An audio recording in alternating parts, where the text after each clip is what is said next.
les souffrances du mécréant. Dans l'autre cas, il te dira « Mon serviteur, je suis courroucé contre toi, que ma malédiction tombe sur toi.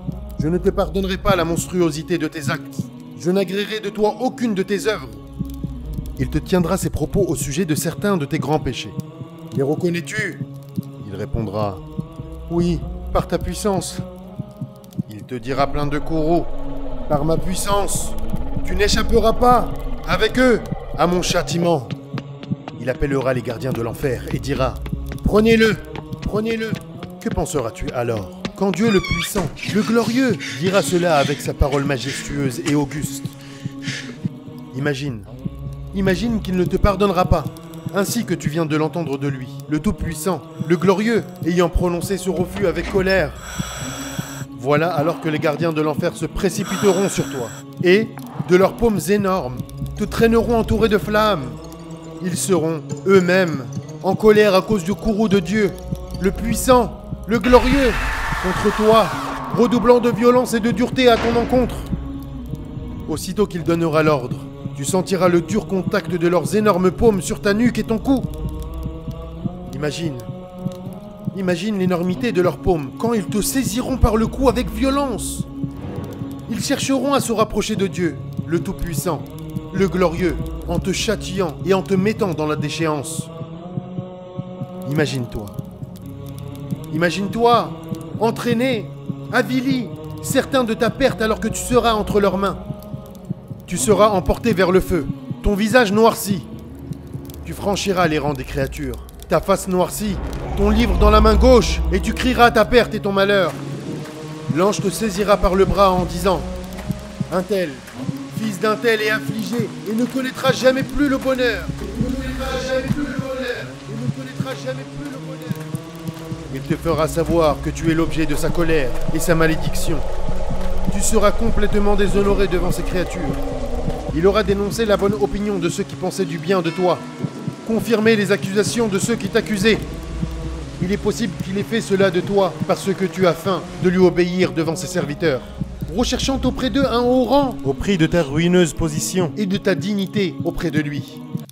Il dénoncera ton offense devant ceux dont tu avais préféré les louanges plutôt que d'obéir à ton Seigneur, le Tout-Puissant, le Glorieux, et en dépit de sa louange pour toi. Imagine-toi ce moment et imagine-le encore. Ne perds pas de vue ce danger et réfléchis prudemment. Laquelle des deux fins est dorée et déjà préparée pour toi?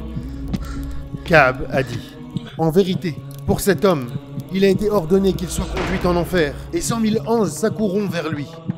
Quant à Abu Abdillah, il a dit, j'ai appris que lorsque le serviteur se tiendra debout devant Dieu, le puissant, le glorieux, et que sa station se prolongera, les anges diront, quel genre de serviteur es-tu pour que Dieu te maudisse? Tu as défié Dieu, le Tout-Puissant, le glorieux, car en ce monde, tu te présentais en homme de bien. Il a dit, celui qui se plaît à se rendre aimable aux gens par des moyens réprouvés par Dieu, le Tout-Puissant, le glorieux, et qui défie Dieu, le Tout-Puissant, le glorieux, dans ce qu'il déteste, rencontrera Dieu plein de malédictions et d'exécrations.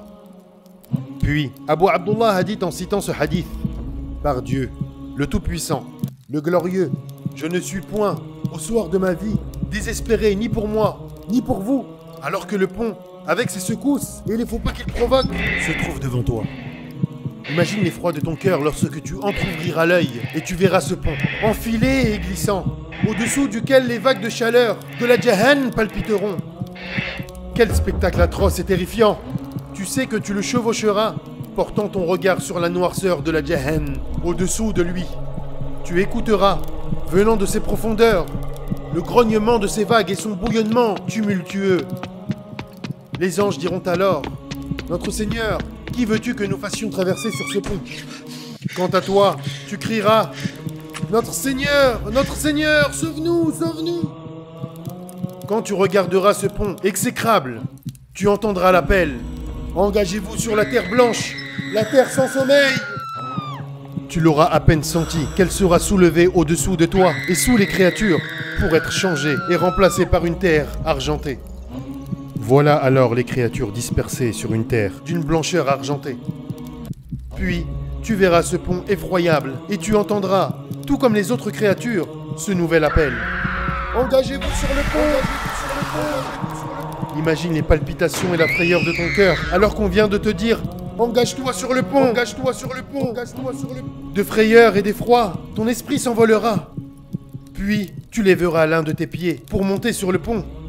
Tu le sentiras sous la plante de tes pieds, aiguisé et frêle. Ton cœur s'envolera de frayeur. Puis, tu plieras l'autre jambe. Et tu seras maintenant sur le pont, en équilibre, ton fardeau sur le dos et pesant de tout le poids de tes fautes. Puis, tu l'escaladeras, le cœur palpitant, jusqu'à atteindre son sommet. Les créatures progresseront, les unes devant les autres derrière toi, formant une seule crête. Tu l'escaladeras jusqu'à son sommet, puis tu dévaleras ce pont, tremblant. Les créatures, dans un même ensemble, les cœurs convulsés, seront toutes ébranlées par les contractions de la Jehen au-dessous de ce pont. Les gens tomberont devant toi et derrière toi. Imagine-toi, affaibli, progressant et regardant devant toi et derrière toi, les hommes et les femmes qui dérapent, basculent et progressent, un pas après l'autre, tête baissée. Les anges saisiront les hommes par les barbes et les femmes par les tresses de leurs cheveux, les maintiendront par des carcans. Le feu qui les réclame se soulèvera bouillonnant, son souffle allaitant au-dessus de leur tête. Ces étincelles tomberont sur leur tête. Puis, le feu les attirera dans ses entrailles, tandis que, désespérés, se mettront à appeler et à crier. Précipités tête la première, ils dégringoleront, criant leur désespoir. Et toi, tu les regarderas, effrayé, craignant de les suivre, de perdre pied, d'être englouti à ton tour dans l'abîme, et que tes membres se brisent et soient projetés au-dessus du pont. Imagine cette scène dès à présent, sans avoir rien à l'esprit, si ce n'est le sentiment de la faiblesse de ton corps. Pense à ce qui l'allégera lors de cette traversée, car l'épouvante du jour de la résurrection ne sera allégée que pour les amis de Dieu, le Tout-Puissant, le Glorieux, ceux dont la raison, en ce monde, envisageait la vie dernière. La peur de ce jour, pour eux, est déjà énorme ici-bas. Ils auront, en ce monde, porté en leur cœur le lourd fardeau de leurs soucis et connu la fébrilité de cette peur. Leur maître, en contrepartie, les allégera au jour de la résurrection.